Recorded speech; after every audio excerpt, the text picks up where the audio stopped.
श्री महाप्रज्ञ गुरवे नमः। जिसके सांसों में रहता है शाश्वत शांति का स्पंदन, उस महाप्रज्ञ को वंदन, उस महाप्रज्ञ को वंदन। सत्य अहिंसा अनेकांत को अर्पित जिसका तन मन, उस महाप्रज्ञ को वंदन, उस महाप्रज्ञ को वंदन।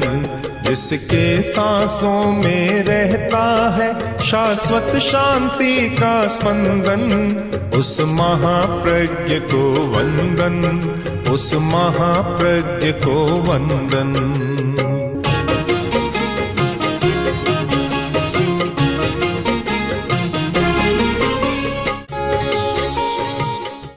नमो अरहंताणं, नमो अरहंताणं, नमो अरहंताणं। चिकित्सा विज्ञान की भाषा में स्वस्थ वह होता है जिसका रेजिस्टेंस पावर मजबूत होता है, रोग प्रतिरोधक शक्ति मजबूत होती है, वह व्यक्ति स्वस्थ होता है। जिसकी रोग प्रतिरोधक शक्ति कमजोर हो जाती है,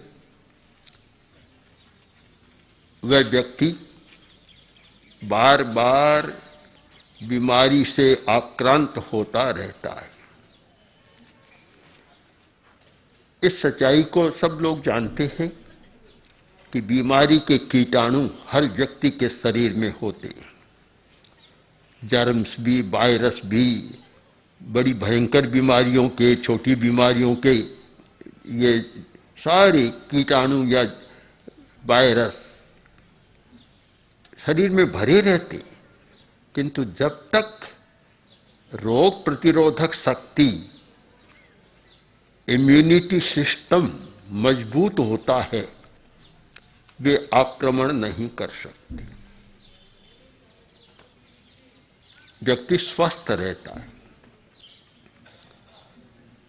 समाज के लिए भी यही बात है। जब समाज की रोग प्रतिरोधक शक्ति मजबूत होती है तो समाज भी स्वस्थ रहता है। और स्वस्थ समाज का लक्षण है कि जिसमें अपराध नहीं होते, छीना झपटी नहीं होती, ठगाई नहीं होती, एक दूसरे को ठगने का प्रयत्न नहीं होता, किसी के साथ अन्याय नहीं होता, तो वह समाज स्वस्थ समाज होता है। जिस समाज में भय का वातावरण, प्रवंचना, छलना चलती है, एक दूसरे का प्रति अन्याय भी होता है, शोषण भी होता है, वह समाज बीमार समाज होता है। उस समाज में जीने वाला व्यक्ति आनंद के साथ नहीं जी सकता। जीता तो है, श्वास भी लेता है, रोटी भी खाता है, पानी भी पीता है, पर वह स्वस्थ जीवन नहीं जी सकता, आनंद और शांति का जीवन नहीं जी सकता। राजस्थान में उदयपुर में एक सर्वे किया गया, उसका निष्कर्ष यह था कि 30 और 40 के बीच में बहुत सारे युवक हृदय रोग से पीड़ित होकर चले जाते। यह एक बीमार समाज का लक्षण है। हृदय तो इतना मजबूत होता है कि अगर ठीक संभाल कर रखे तो 100 वर्ष तक भी नहीं होता। पूरी हृदय की आयु तो और लंबी है, पर कम से कम 100 वर्ष तक तो काम देता ही है और उससे ज्यादा भी देता है।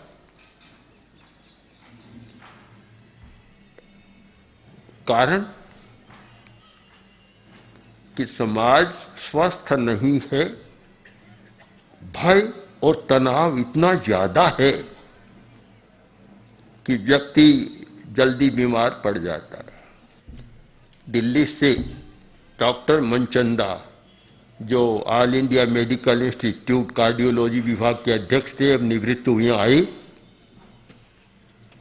उन्होंने बतलाया कि हिंदुस्तान में जिस गति से हृदय रोग बढ़ रहा है, अगले 10 वर्षों में 10 करोड़ आदमी और हृदय रोग से प्रभावित हो जाएंगे। और बहुत भारी संख्या है ये हिंदुस्तान में। इसका कारण हम खोजें, क्योंकि हर कार्य के लिए कारण की खोज हमें करनी चाहिए। और एक तर्कशास्त्र का नियम भी है कि कारण समझ में आ जाए तो कार्य को समझने में सुविधा होती है। तो कारण खोजें। अनेक कारण है, उनमें कुछ एक कारण तो है स्पर्धा। लोभ की इतनी स्पर्धा हो गई है कि हर व्यक्ति प्रथम अंक प्राप्त करना चाहता है। हिंदुस्तान में जितने धनी हैं उनमें प्रथम बनूं, एक आकांक्षा जागृत हो गई। तोड़ है, होड़ में होती है, स्पर्धा भी होती है, किंतु अपनी शक्ति, सामर्थ्य और अर्हता के बिना भी इतनी आकांक्षा जागृत हो गई कि वह आकांक्षा गलत काम भी करवाती है। और जब गलत काम होता है तो उसके पीछे भय भी होता है। भय तो होगा निश्चित, रात दिन एक भय का वातावरण भीतर में रहता है और उससे सबसे ज्यादा हृदय प्रभावित होता है और व्यक्ति पीड़ित हो जाता है। तो हम स्वस्थ समाज की कल्पना करें तो उसमें नैतिकता का बहुत बड़ा विषय है।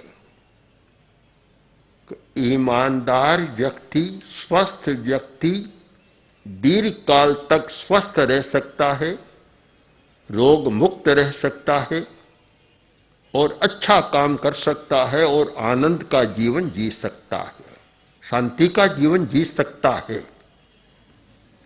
और अनैतिक व्यवहार करने वाला, अप्रामाणिक व्यवहार करने वाला, छलना और प्रवंचना का प्रयोग करने वाला भीतर ही भीतर बीमार होता चला जाता है और शांति का, आनंद का जीवन नहीं जी सकता। इस सच्चाई को हमें समझना है।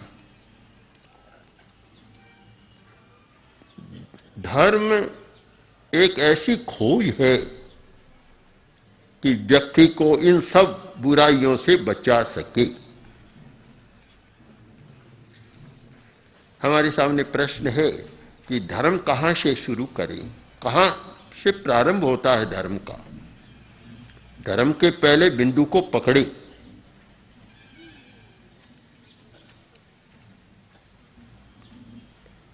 जहां तक हमने समझने का प्रयत्न किया कि वास्तविक धार्मिक जो वस्तुतः धर्म का आसेवन करता है, आचरण करता है, वह शायद सबसे ज्यादा सुखी जीवन जीता है, शांति का जीवन जीता है। किंतु कठिनाई यह है कि धर्म का पहला बिंदु है अतीन्द्रिय चेतना और आदमी जीता है इंद्रिय चेतना के साथ। इंद्रियां अभिभूत कर रही है और इंद्रिय चेतना के साथ जीने वाला व्यक्ति अनैतिक आचरण कर सकता है, अप्रामाणिक व्यवहार कर सकता है, छलना प्रवंचना कर सकता है, अन्याय भी कर सकता है, शोषण भी कर सकता है, सब कुछ कर सकता है। तो केवल इंद्रिय चेतना के साथ कोई जिएगा वह सही अर्थ में धार्मिक भी पूरा नहीं बन पाएगा और स्वस्थ भी नहीं बन पाएगा, समाज भी स्वस्थ नहीं बनेगा। अतीन्द्रिय चेतना, वहां से धर्म का प्रारंभ होता है। इंद्रिय चेतना में जीने वाला व्यक्ति विश्वास ही नहीं करता कि धर्म कोई जरूरी है, धर्म कोई आवश्यक है, उसका विश्वास ही नहीं होता। जो हिंदुस्तान में दार्शनिक क्षेत्र में आस्तिक नास्तिक का एक बहुत द्वंद्व चला, तो वह यही था कि केवल इंद्रिय चेतना की सीमा में जीने वाला आत्मवादी या आस्तिक हो नहीं सकता। उसके लिए तो जो प्रत्यक्ष है, दृष्ट है, बस वही सब कुछ है। न अतीत न भविष्य, कुछ भी नहीं। जो वर्तमान में है वही सब कुछ है। किंतु अतीन्द्रिय चेतना की सीमा में जब प्रवेश करता है तो उसके पीछे अतीत का जन्म भी है, पूर्व जन्म है, भावी जन्म भी है, भविष्य भी है। तो वह त्रैकालिक दृष्टि से विचार करता है। एक दार्शनिक धारा रही त्रैकालिकता की और एक रही केवल वर्तमान की।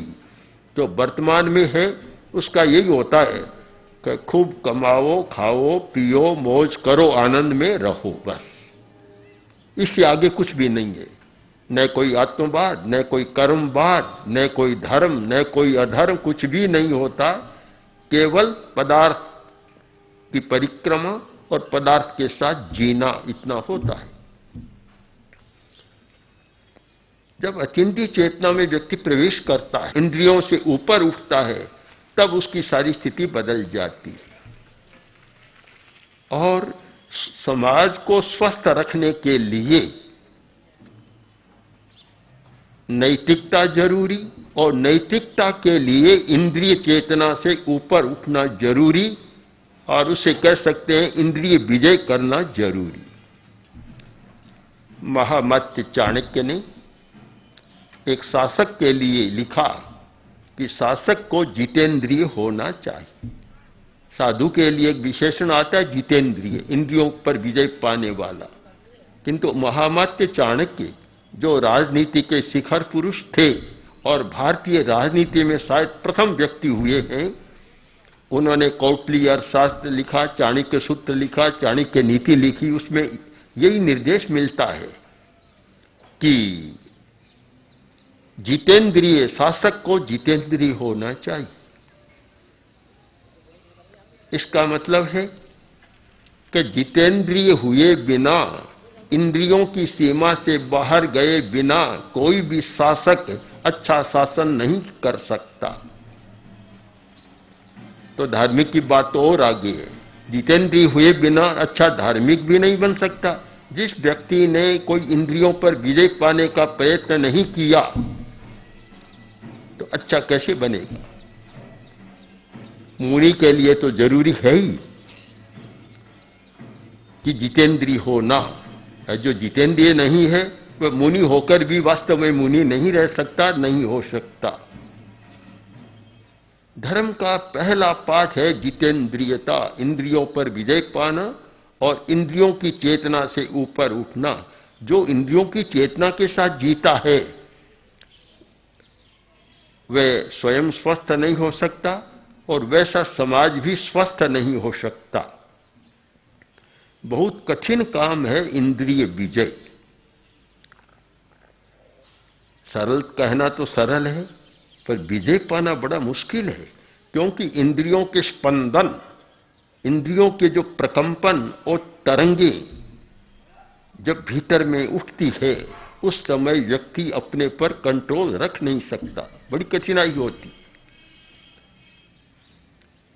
और अगर हम धर्म और संसार, लौकिक और अलौकिक, इन दोनों के बीच में भेद रेखा खींचना चाहें तो एक स्पष्ट भेद रेखा है कि जिस व्यक्ति ने या जिस समाज ने इंद्रिय विजय की दिशा में प्रस्थान किया है उसे धार्मिक कहा जा सकता है। जिस व्यक्ति और समाज ने इंद्रिय के साथ जीना शुरू किया कर रहा है उसे शायद धार्मिक नहीं कहा जा सकता। जरूरी है, यह तो मैं नहीं सोचता कि एक साथ इंद्रिय पर विजय हो जाए। बहुत कठिन साधना है, मुनि के लिए भी कठिन है। तो गृहस्थ के लिए तो और ज्यादा कठिन है। फिर भी जब हम मार्ग का चुनाव करें तो हमारा मार्ग स्पष्ट होना चाहिए कि मैं धर्म को स्वीकार कर रहा हूं तो इंद्रिय विजय का मार्ग स्वीकार कर रहा हूं। धर्म का मार्ग स्वीकार कर रहा हूं इसका मतलब यह नहीं है कि मैं जैन बन रहा हूं, वैष्णव बन रहा हूं, मुसलमान कुछ बन रहा हूं। यह तो एक संप्रदाय का मार्ग हो सकता है, किंतु धर्म का मार्ग वह तो कोई भिन्न नहीं होता, सबके लिए समान होता है, और वह है इंद्रिय विजय का मार्ग। तो मैं धर्म को स्वीकार कर रहा हूं इसका मतलब मैं इंद्रिय विजय का मार्ग स्वीकार कर रहा हूं। तो मुझे अपना दृष्टिकोण, अपना ज्ञान और अपना आचरण सारा इंद्रिय विजय के परिपार्श्व में निर्मित करना चाहिए। हमारा सम्यक दर्शन भी हो तो इंद्रिय के साथ, इंद्रिय विजय के साथ, हमारा ज्ञान हो तो भी इंद्रिय विजय के परिपार्श्व में, और हमारा आचरण चरित्र हो वह भी इंद्रिय विजय के लिए। यह एक शुद्ध धर्म का मार्ग है, दुख मुक्ति का मार्ग है, सुखी और शांतिमय आनंदमय जीवन जीने का मार्ग है, और इसी मार्ग पर चलने वाले व्यक्ति स्वस्थ समाज का निर्माण करते हैं।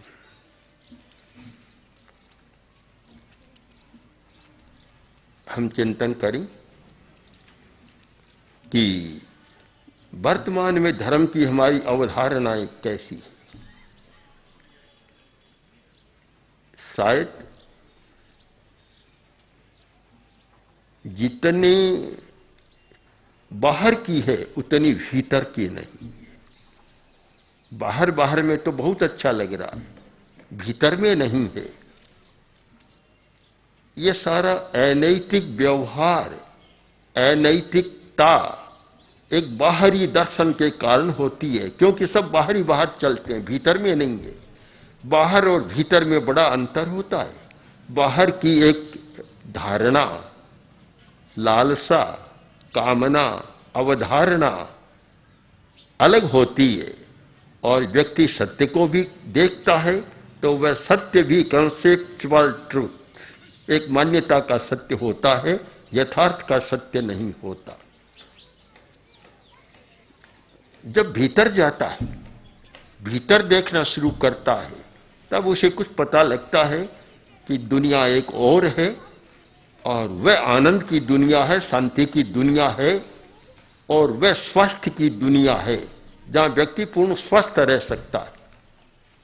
बाहर और भीतर में बहुत अंतर है। एक भिखारी घूम रहा था, कोई योग ऐसा मिला कि पूरे दिन भीख नहीं मिली, भूखा रहा। सांझ का समय घूमते घूमते नगर के बाहर चला गया। बाहर एक मठ था, देखा मठ है, वहां मुझे कुछ मिल जाएगा। इस आशा से वह वहां मठ की ओर चला। मठ के बाहर पहुंचा, सूरज ढलने को था, और अस्त होने के समय सूरज की किरणें भी बहुत लाल हो जाती है। उसने देखा कि लाल किरणों में कोई चीज चमक रही है, पीली पीली चीज है, चमक रही है।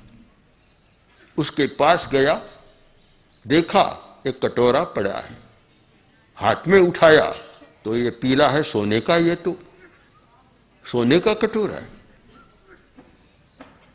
गया था भीख मांगने के लिए, रोटी मिल जाए इस आशा से, और सोने का कटोरा मिला और पागल हो गया।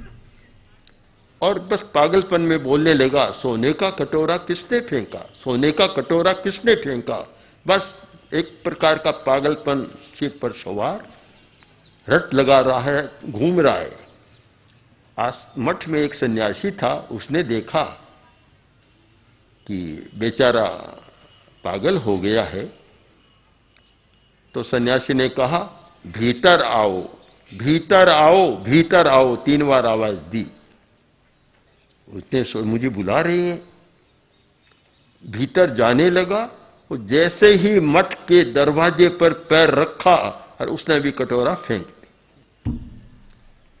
जब बाहर था तो सोने का कटोरा था, सोने का मूल्य था, और सोने का कटोरा किसने फेंका? एक पागलपन सिर पर सवार था, किंतु जैसे भीतर प्रवेश किया उसने भी कटोरा फेंक दिया। ये बाहर का जगत और भीतर का जगत। जब बाहर के जगत में है तो पदार्थ का बहुत मूल्य है, आत्मा का कोई मूल्य नहीं, चेतना का कोई मूल्य नहीं, केवल पदार्थ का मूल्य, और पदार्थ का मूल्य इंद्रियों के द्वारा पलता पुछता है, इंद्रियां उसको पोषण देती है। और जब भीतर गया स्वयं कटोरा फेंक दिया, भिखारी ने सोने का कटोरा फेंक दिया, मूल्य बदल गया, दुनिया बदल गई। हम स्वस्थ समाज की कल्पना करें और नैतिकता पर विचार करें तो ये बहुत स्पष्ट होगा कि अनैतिक व्यवहार वाला समाज कभी स्वस्थ हो नहीं सकता। लोग कहते हैं कि बीमारियां बहुत बढ़ गई, हॉस्पिटल की बहुत जरूरत हो गई। केवल हॉस्पिटल की नहीं, मेंटल हॉस्पिटल की भी, मानसिक चिकित्सालय की भी बहुत आवश्यकता हो गई। उससे आगे जाएं तो पागलखानों की भी बहुत जरूरत हो गई, और उससे आगे जाएं तो जेलों की भी बहुत जरूरत हो गई। यह बढ़ रहा है।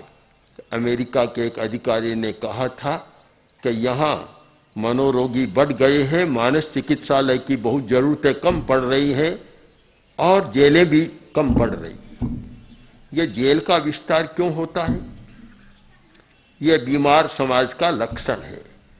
जिस समाज में ज्यादा जेल होती है, कारावास ज्यादा होते हैं, इसका मतलब समाज बीमार है।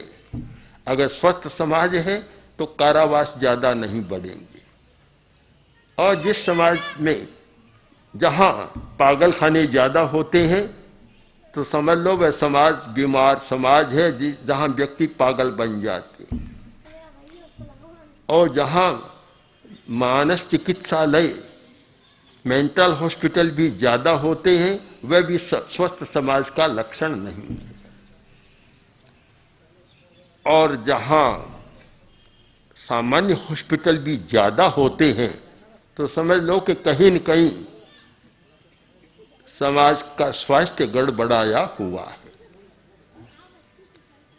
बीमारी तो हो सकती है, शारीरिक बीमारियां हो सकती है, इसलिए हम व्याप्ति नियम तो नहीं बना सकते कि भी स्वस्थ समाज में हॉस्पिटल की जरूरत नहीं रहेगी, पर हाँ इतनी नहीं रहेगी, और इतनी भयंकर बीमारियां भी नहीं होगी।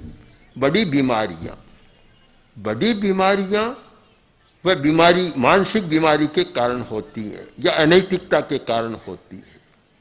छोटी बीमारियां, ऋतुजनित बीमारियां तो हो सकती है, किंतु हार्ट अटैक, कैंसर, एड्स, ऐसी जो बड़ी बीमारियां हैं वे केवल शरीर से पैदा होने वाली बीमारियां नहीं है। इसीलिए मेडिकल साइंस में भी एक नए शब्द का विकास हो गया, साइकोसोमेटिक डिजीज। कोई शारीरिक नहीं है, वे साइकोसोमेटिक है, मनोकायिक बीमारियां हैं, और मन के कारण होती है कि मन ठीक नहीं है तो वे बड़ी बीमारियां होती है। और मन ठीक इसलिए नहीं है कि समाज स्वस्थ नहीं है। व्यक्ति स्वस्थ रह सकता है, किंतु जब समाज का पूरा वातावरण स्वस्थ नहीं है तो उसके लिए भी कठिनाई पैदा हो जाती है। तो आज नए सिरे से चिंतन करना जरूरी है कि समाज स्वस्थ कैसे बने, कैसे रहे, और उसके लिए नैतिकता का विकास कैसे हो। सबसे पहले सम्यक दर्शन अपने जीवन के प्रति, पदार्थ के प्रति, पदार्थ के संयोग के प्रति, पदार्थ के भोग के प्रति और पदार्थ के उपयोग के प्रति, इन सब विषयों में अगर हमारा सम्यक दर्शन हो तो व्यक्ति का चरित्र बदल सकता है, गलत तरीके भी छूट सकते हैं और समाज स्वस्थ रह सकता है। ओम श्री महाप्रज्ञ गुरवे नमः।